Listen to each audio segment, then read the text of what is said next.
Hello citizens, Councillor Gian-Carlo Carra here, Ward 9 TV Light.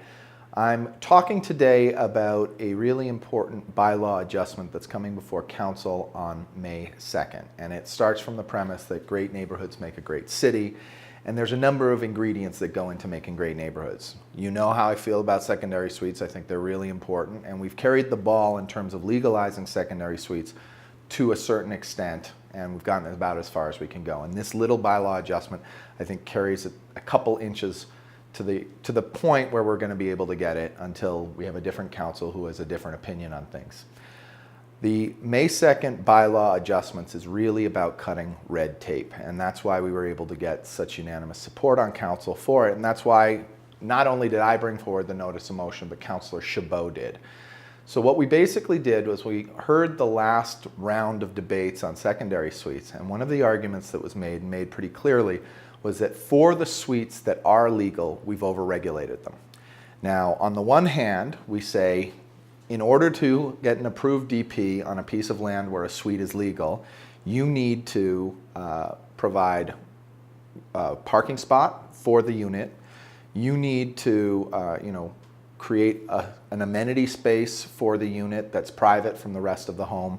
You need to deal with privacy issues, overlooking with other neighbors. You need to come in with a building code solution that provides for safety, life safety, and all of those things. And that's going to determine whether you get your DP or not. On top of that, the current rules and regulations make some statements about, well, if your lot's a certain width, you can do it, and if your lot's a certain width, you can't do it. That doesn't account for things like corner lots, doesn't account for solutions where two lots come in together and share some space and over an easement of a driveway or something like that. The point is this: if we say these are the rules that you have to meet, and then we create a bunch of other rules that shut down innovation, we're not doing our job as the regulator. And that was something that not only resonated with me and a bunch of the councillors who support secondary suites, but that also resonated with a bunch of the councillors who are less enthusiastic about suites. And Andre Chabot and I sort of cued into that together, and we brought forward a notice of motion a couple months ago that said, look, we need to address the lot width because it's a piece of overregulation, and we also need to address the size of the suite because we arbitrarily put in a size for suites at a certain point in time, and it creates a lot of headaches. I mean, one of the most classic headaches is your suite can't be larger than a certain size, and it can't be larger than the principal dwelling. And so if you live in a very small house and you want to build an above garage suite so you can move in there, renovate or redo your house, and then move back into your new house and have a rental accommodation, that becomes a very fraught issue. Also, if you want to have a two-bedroom suite that a single mom or can use or something like that, it becomes a very fraught proposition, and we're sort of over-regulating that space. So I was of the opinion that there should be no distinction between how large the suite is versus the principal home. Councillor Chabot and the rest of council didn't quite agree with that. And what we settled on was moving the maximum square footage for suites from 70 square meters to 100 square meters. In a lot of cases, that's not even going to account for the full floor plate of a basement or something like that. And that's plenty of space, and I feel comfortable with that. The other thing that we did is we said, look, we are going to get rid of the lot with restrictions, but you're going to have to prove that you can make it fit.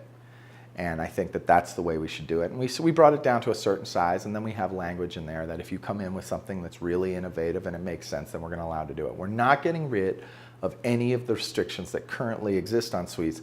We're just removing the extra red tape. Now, I've heard a lot of complaints and fear in the community, and I think this is largely driven by people who are just fundamentally anti-suite.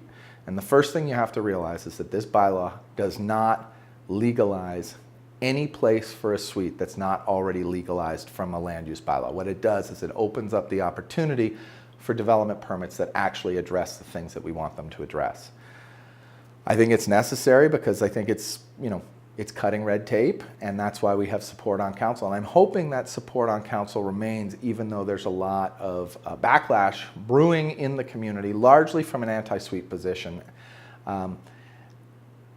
And I think that that's basically where we're at. I think it behooves all of us to look at the facts. I hope that council's able to look at the facts on Monday and say, this is something we asked for with overwhelming support, and we will continue to support it because these are sensible.